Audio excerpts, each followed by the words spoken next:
Suho kembali lagi untuk memberi kalung merpatinya kepada Yongro.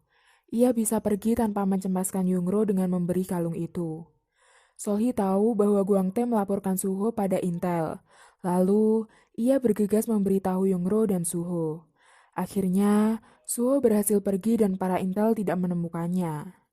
Guangte diinterogasi para Intel mengenai laporannya.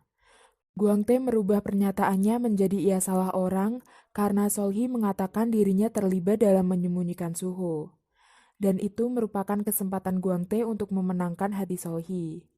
Saat tengah malam, Suho tiba di markasnya. Ia mengatakan akan melaporkan kematian Gemcol sebagai tanggung jawab dari ketua tim dan akan mengirim Profesor Han sendiri ke utara pada Kameraju. Diam-diam, Kameraju mendapat perintah untuk membunuh Suho jika ada yang berubah dari ideologi Suho. Di sisi lain, Bunok sangat marah terhadap Yungro karena dekat dengan Suho dan membohonginya. Tidak lama, setelah itu Bunok tahu bahwa Suho adalah mata-mata. Saat tengah malam, ia mengikuti Yungro yang menitipkan baju Suho pada Mandong. Di tengah perjalanan, ia hampir ketahuan karena kaget melihat Gyeongja yang tidur sambil berjalan. Keesokan harinya, Suho beserta Kameraju mengunjungi kuburan Gemcol. Sementara itu, Gangmu beserta timnya menyelidiki letak persembunyian senjata mata-mata Korea Utara. Tempat senjata itu di Gunung Ogong yang tidak lain dekat dengan asrama. Di tengah-tengah pembahasan mereka, tiba-tiba Hana datang membawa banyak makanan serta bunga anggrek. Hana dulunya adalah wanita yang hampir menikah dengan Gangmu, tapi tiba-tiba Gangmu meninggalkannya. Ia menanti Gangmu selama 6 tahun. Bahkan ia mengikuti Gangmu sampai ke Jerman, tapi tidak menemukan Gangmu. Ia juga bergabung dengan ANSP karena ingin bertanya pada Gangmu apa alasan Gangmu meninggalkannya. Sementara itu, Bunok menelepon Intel untuk menanyakan jumlah uang yang didapat jika melaporkan tentang orang yang menyembunyikan mata-mata. Uang yang didapat tetap 50 juta won. Tiba-tiba, Nyonya Pi menutup teleponnya dan bertanya apa maksud Bunok menelepon Intel. Bunok memberitahu semuanya pada Nyonya Pi, termasuk bukti baju yang disimpan di kamar Mandong. Ternyata, kakak Bunok juga seorang komunis, dan direktur melarang Bunok untuk melapor karena seluruh asrama bisa dijadikan mata-mata oleh mereka. Tapi karena laporannya terhadap direktur, Mandong dipecat setelah melatih penggantinya. Yungro dikeluarkan dari asrama, sedangkan Jongmin, Hyeryong, dan Solhi dilarang menerima telepon dari luar. Mendengar hal itu, Hyeryong bertengkar dengan Bunok. Di sisi lain, Taeil dan Changsu bertemu dengan petinggi Korea Utara lagi. Petinggi Korea Utara itu meminta 400 juta won sebagai imbalan perjanjian mereka. Tapi, Changsu keberatan dengan uang sebanyak itu.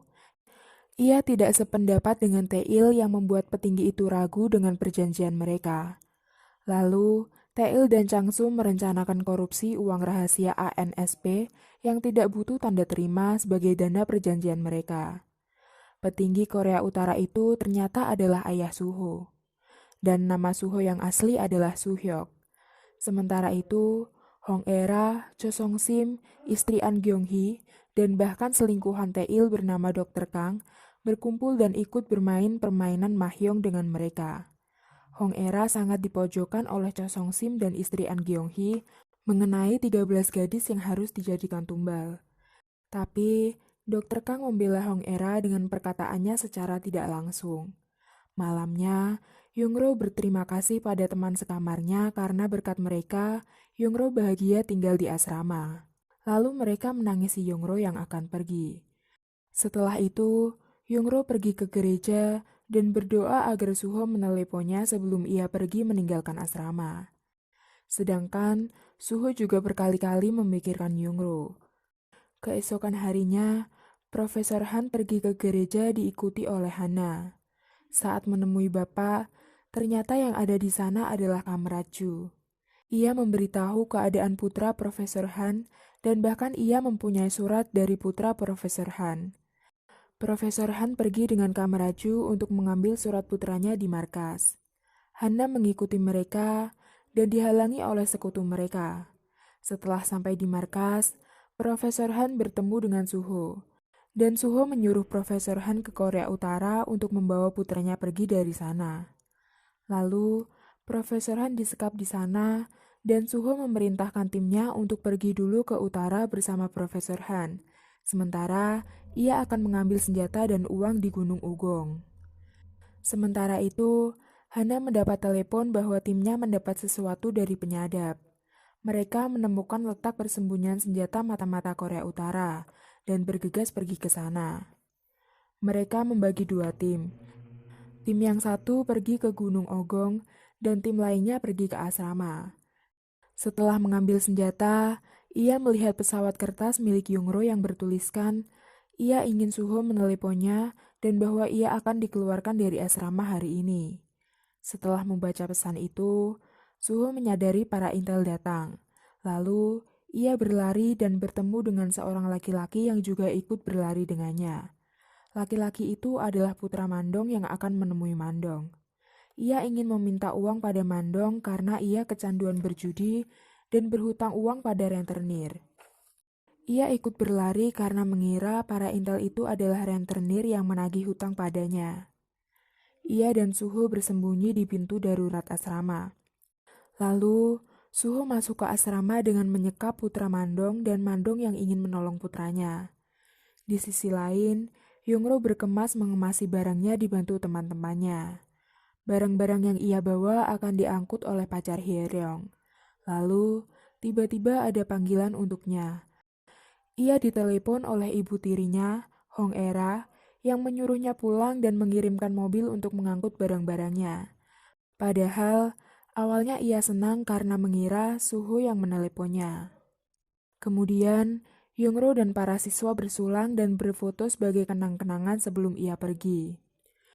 Sementara itu, Guangte menemui Solhi di asrama dan mengatakan ia tidak memberitahu intel tentang Suho.